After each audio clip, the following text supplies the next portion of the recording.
tumbling down here. So they would jump over here at the last second to like cut me off, and I try to get past them, and we just sort of do the daisy chain down the hill. Nice if you could make...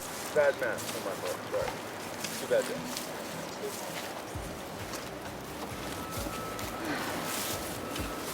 It should be the storm in the brain. Putting it all together. Putting it all together. Feel free to grab all. Not looking around. We'll find you there. Okay, that's when you... Ready? 2, 3.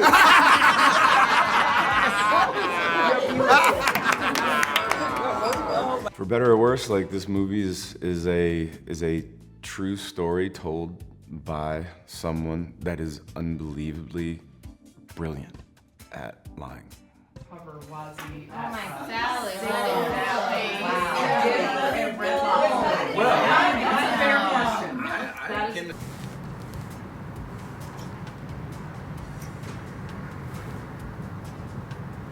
Watching this film for the first time, I was so enveloped in the story. I had so much joy watching it. It's kind of done in a way that movies aren't really made anymore. It makes you laugh, and it's definitely, but everything feels very grounded. So you don't really feel like you're watching so much acting. You really feel like you're watching people connect in this real life that we're experiencing with Jeffrey. Move on. Really nice. Cool. Poppy, you want to go low? You want to go low, Poppy?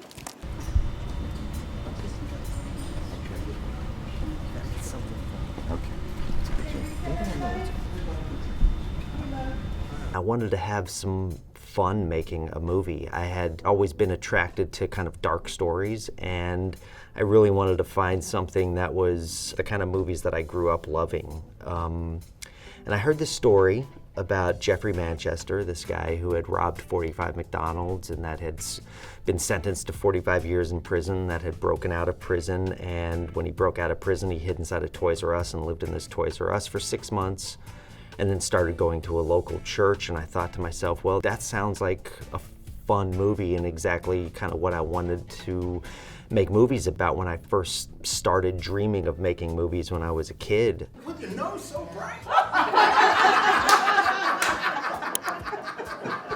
Won't you guys?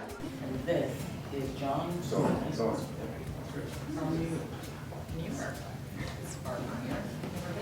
I think Derek really loves emotional honesty and probing that emotional honesty and redoing takes again and again and again, and then letting people go off script and changing words. But by the end of it, you know, it's like summer camp. You know, you're sort of you want to go home until the last day, and you can't believe you have to leave.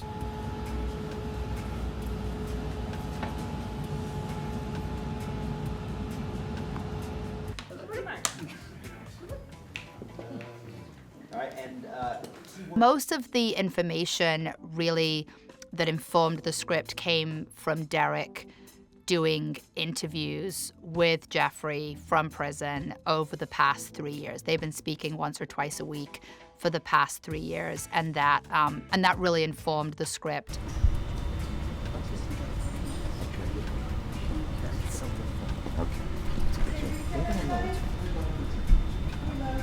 That's what I love about what I do for a living, finding new stories, being introduced to new stories.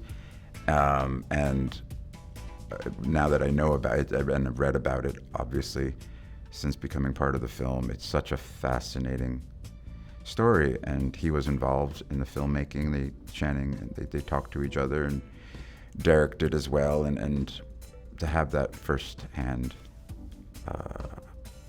conversation with the inspiration is invaluable.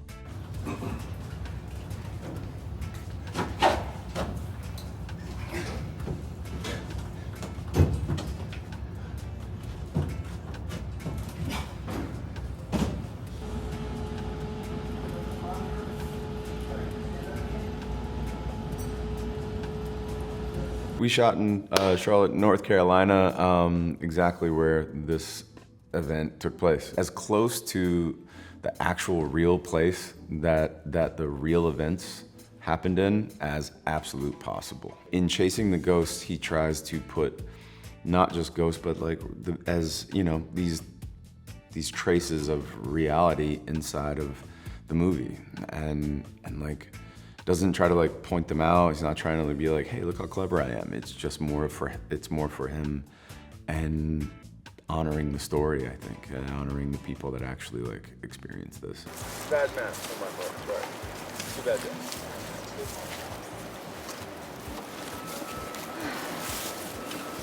I think that when they first meet, she's obviously intrigued, and it's a natural chemistry that happens. And also, that's the last thing you think, is that the person that you're dating is, you know, an escaped convict. So your mind doesn't really go there. And I think she starts to piece together little things, but also, when you have that feeling towards someone, that's the last thing. You don't want to trust that gut inside of yourself, but it just keeps pushing through, you know? Inside of her, she knows that something's off.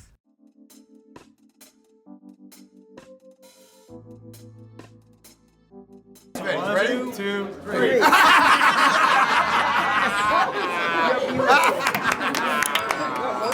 I asked Jeff, I said, if I'm going to tell this movie properly, I have to talk to the other people in your life. And so he put me in touch with as many people as he could put me in touch with. It became just a giant investigative process for me.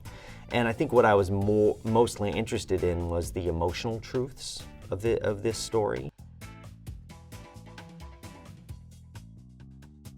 What I love the most about the execution of the film is it's impossible to put it into any one genre, because it's many genres. It is a crime movie, it is a love story, it is a comedy.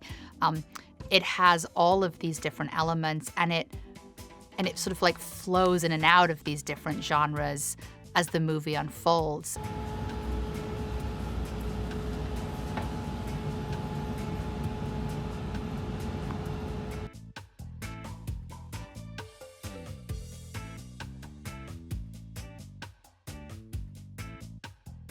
I think Channing has genuine heart and genuine kindness and a life experience that brings the complexity of life and the pain of life and suffering and joy and childlike qualities. So I think it's a combination of emotional vulnerability and physical grace and physical clumsiness all in one person.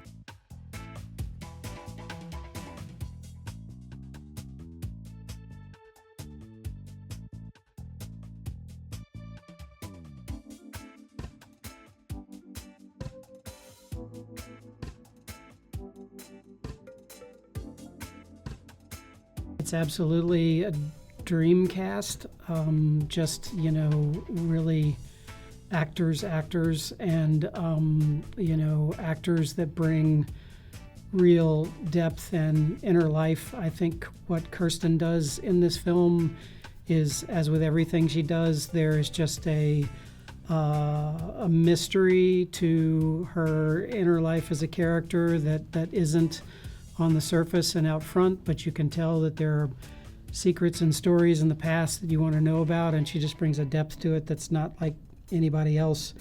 I think Juno brings just this magical light into every scene that she's in, where she, you know, takes everything over. Lakeith is just incredibly menacing and funny and charming and all the things that he is. Peter Dinklage is really one of the most versatile, amazing actors I've ever seen, and of course does the thing that he does that's so incredible. So it's just really an incredible cast. For me, this is the perfect movie to watch in a theater, surrounded by other people who are gasping when you're gasping, and laughing when you're laughing, and crying when you're crying. And this movie makes you do all of those things. It's cathartic. It heightens all the emotional elements of the movie when you're experiencing them with other people.